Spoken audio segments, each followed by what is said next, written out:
উবাই ইবনে কাব রাদিয়াল্লাহু তাআলা আনহুকে জিজ্ঞেস করলো, ইয়া উবাই মা হুয়া তাকওয়া? উবাই, তাকওয়া কি? হোয়াট ইজ তাকওয়া? What is the definition of তাকওয়া? উবাই ইবনে কাব প্রশ্নের উত্তর না করে ওমর ফারুককে আবার প্রশ্ন করে বললেন, আমা সালাকতা তরিকান যা শাউক? হে আমিরুল মুমিনিন, আপনি কি কাঁটাযুক্ত কোন রাস্তা দিয়ে, এমন রাস্তা যে রাস্তার ডানে বায়ে সামনে পেছনে ক্যাকটাসের গুলমলতা, খালি কাঁটা, এই কাঁটাযুক্ত কোন রাস্তা দিয়ে কি আপনি কখনো হেঁটে যান নাই? ওমর ফারুক বললেন, বালা, আমি হেঁটে গিয়েছি। উবাই বললেন, ওই রাস্তা দিয়ে হাঁটার সময় আপনি কেমন করে হেঁটেছেন?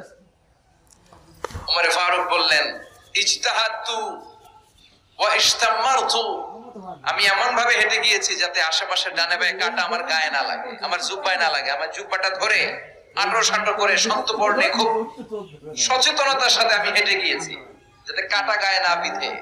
উবাই বললেন, হ্যাঁ দেখো তাকওয়া, এটাই তো তাকওয়া, এটাই তাকওয়া। এমন